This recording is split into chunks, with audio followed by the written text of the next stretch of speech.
A gente vai girar a pauta, falar agora de economia. Aproveitar que a gente tem uma economista aqui na mesa para agregar informação aqui para nós. A gente começou o programa falando sobre isso, a gente vai encerrar falando sobre isso. Excelente. Ministro Fernando Haddad, a Ariane está com uma declaração do presidente Lula a respeito dos caminhos da economia brasileira e eu quero trazer para a discussão uma fala do Haddad também, Ariane. Segundo ele, a política econômica, a política fiscal e a política monetária estão caminhando de forma que vai ser possível atingir uma inflação média, por agora, em torno de 4%. Algo possível, na sua visão técnica?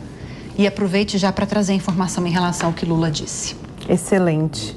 Estou vendo as highlights aqui, pessoal, acompanhando, porque o mercado não para, né? Então, parece que ele está falando agora, né? Ele está, inclusive, falando de dívida, de acordo, né? Falou que o Pacheco está compromissado, inclusive a gente discutiu isso há pouco tempo em relação a fazer o acordo sobre dívida e provavelmente o posto. Está falando sobre as dívidas de forma geral, vai falar, acho que de fiscal de forma geral, mas acabou dizendo, né, fazendo quase que uma provocação para o mercado sobre a questão dos especuladores e a alta do dólar, né? Mas a questão da alta do dólar é simplesmente essa comunicação em que fala-se demais, né? Um dia marcado pela explicação do presidente do Banco Central sobre o relatório trimestral de inflação, que é um documento importantíssimo para nós e que ajusta todas as projeções dos técnicos, inclusive do boletim Focus, que é usado pelo Banco Central para a observância da inflação, de expectativa de inflação, e que essa parcela hoje tão desafiadora por parte do Banco Central e que a política monetária não tem domínio sobre, né? Então, o Banco Central usa isso para poder, digamos assim, até fugindo um pouco dos termos técnicos, flertar, né? O Banco Central não pode flertar com o mercado. Quando o presidente vem e fala dos especuladores, está, obviamente, falando de mercado. Ele esquece que o mercado é o que emprega, né? O mercado que empresta, e é necessário que seja feito o que a gente precisa nesse momento, a responsabilidade com a pauta fiscal. O mercado já trabalha com a possibilidade que o governo, não vai conseguir bater a meta fiscal estipulada, né? Eu falo que o mercado está com a bola muito mais baixa do que o Ministério da Fazenda, do que o governo, o próprio Banco Central. Todas as projeções, todas as decisões tomadas no mercado estão sendo com essa possibilidade. Tudo que eles fizerem melhor do que isso, se aproximarem o pouco que seja da meta, já vai ser suficiente para a gente ter um cenário de menor especulação, retorno de investimento e, consequentemente, a gente parar de depreciar o real frente ao dólar. Porque qualquer movimentação feita nas economias desenvolvidas, economia americana, por exemplo, às vezes a gente tem um dia excelente com fechamento de curva de juros, o dólar arrefecendo frente às moedas fortes, e a gente ainda assim continua tendo impacto devido aos ruídos de comunicação em relação a essa pauta tão importante que causa aversão a risco porque dívida PIB é o principal termômetro de aversão a risco do país. Então, quando a gente tem falas, né, do presidente ao contrário disso, e que aí pega um pouco da questão da fala do Haddad sobre políticas econômicas, digamos assim, by the book, que elas têm que andar no mesmo sentido, né? É o básico de economia. Então, é isso que se espera. Então, a gente tem um Banco Central alinhado em fazer a política monetária visando a sua obrigação, que é trazer a inflação, o controle inflacionário, já visando não agora, também é importante a gente citar, que tudo que está sendo feito é para o horizonte relevante, e isso vai começar lá no segundo semestre de 2025, e que as medidas fiscais precisam acompanhar. Foi o que foi colocado na ata, né, de forma, já vem sendo repetido isso diversas vezes, foi repetido de novo no relatório trimestral de inflação, inclusive saiu, né, a projeção de 17% para 28% da expectativa do governo não cumprir a meta fiscal. Então, as falas é o que gera mais ruído, o que gera mais aversão a risco. De novo, o começo da nossa conversa aqui. Sim. Excluindo o fiscal, a gente olha para todas as variáveis, a gente está indo bem. Desaceleração gradual da inflação, Brasil crescendo mais do que as expectativas, mercado de trabalho aquecido, renda média crescendo, dados de desemprego arrefecendo. Falta o quê? Falta o fiscal. Se só passarem a medida do jeito que ela está sendo proposta e mostrarem responsabilidade, a gente volta a ter um dólar muito mais baixo e um real muito mais competitivo. Só para trazer a informação completa, essa fala do Haddad que eu destaquei foi logo depois daquela reunião que nós citamos no começo aqui do Linha de Frente com um conselhão que reúne vários setores da sociedade, vários setores econômicos envolvidos, movimentos sociais, sindicatos também participaram, são centenas de integrantes, algo em torno de 250 integrantes. E aí o Haddad falou que é perfeitamente possível, como as medidas que estão sendo adotadas nesse governo Lula 3, que nós tenhamos uma inflação abaixo de 4% na média dos anos do terceiro mandato do presidente Lula, o que seria abaixo, pelo menos, do teto estipulado da meta fiscal, agora meta contínua de 3%, né?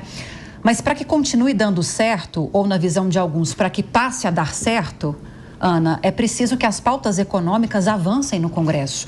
Mas o governo continua tendo dificuldades de articulação. Como vencer isso, ultrapassar essa dificuldade? Lívia, eu acho que assim, salvo engano, as pautas econômicas, elas são muito mais voltadas ao aumento da arrecadação do que ao corte de gastos. E nós estamos num ano eleitoral.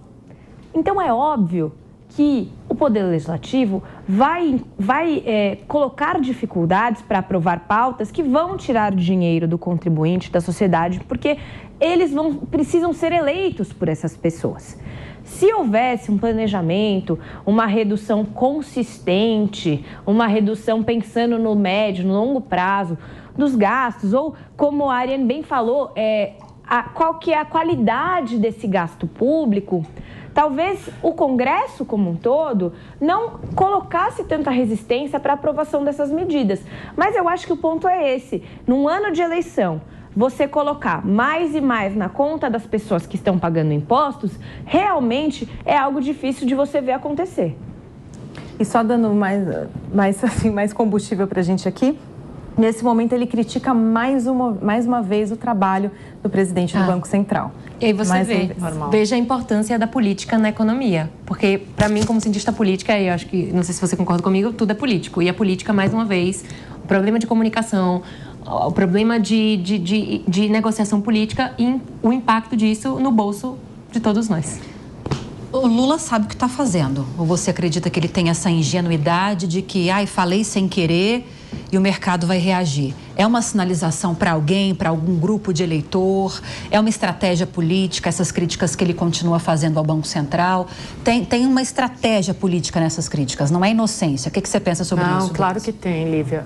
Se tem uma coisa que o Lula conhece é o jogo político. Tá bom, tá tendo dificuldades ali com o Congresso Nacional, mas vamos lá, desde que começou o Lula 3, a primeira estratégia dele foi bater no Banco Central, né? E logo nesse jogo de encenação, o que acontecia? Lula batia no Banco Central, Haddad ia lá e afagava, né? Porque não pode só bater, né? Senão tu encurrala o teu inimigo ali.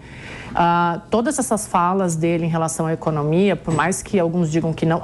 Tem algumas falas dele que a gente percebe que são impensadas. Eu até conversei com um ex-assessor dele, que me falava assim que às vezes em algum momento ele não reconhecia o presidente Lula porque achava que talvez faltasse justamente esse entendimento de que o jogo mudou, né? As meninas falaram aqui desse núcleo duro do PT e de uma necessidade de o Lula mudar o discurso dele, mas essas falas em relação à economia são muito bem pensadas. É um jogo muito bem pensado onde ele bate, o Haddad afaga e não tem essa dele não saber que isso vai causar um impacto no mercado e vai causar um impacto na economia, né? O Lula está de jogo muito bem pensado, até porque ele quer fazer essa interferência no Banco Central e agora tem uma resposta aí eleitoral para dar. A gente tem que lembrar que no fim das contas, em ano eleitoral, tudo que importa é a economia. Então tem todo esse jogo por trás, essa cortina de fumaça que ele acaba armando para poder impulsionar e forçar a economia para o lado que ele quer, né? E essa dificuldade de articulação no Congresso para que essas pautas econômicas avancem,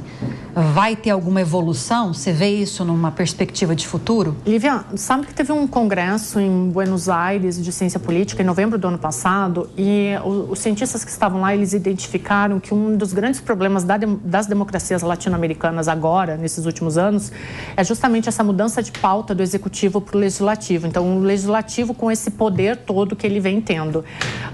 Eu acredito que o Lula vai continuar tendo problemas de negociação com o Congresso. A gente tem hoje um elemento, sempre existiram as emendas parlamentares, mas a gente tem hoje essa oficialização do orçamento secreto. Isso acaba dificultando muito o modo de governar. Esse excesso de número de partidos políticos, alguns cientistas políticos falam, mas teve uma redução, aí vai melhorar. Não está melhorando nada, a gente tem muito partido político, isso acaba provocando um personalismo na política, então a gente vai ver problema de negociação com o Congresso Nacional até 2026. Cada projeto, cada detalhezinho enviado para o Congresso vai ter que ser negociado pauta a pauta. 3h59, hora de encerrar o programa, o Linha de Frente de hoje. Queria agradecer a Ana Beatriz Rich, Deise Ciocari, Ariane Benedito, Maria de Carlo. Foi muito bom falar com vocês mais uma vez. Bem-vindas sempre. Boa tarde para vocês. Boa tarde. E obrigada pela sua audiência também, pela sua companhia. Agora é hora do 3 em 1 com ele, Evandro Cini. E aí, Evandro, boa tarde. Tá preparado já para o programa? Ixi, depois de acompanhar esse Linha de Frente qualificadíssimo, é claro que a gente está preparado aqui no 3 em 1, Lívia. Abraço para você e para todas que participaram da bancada hoje.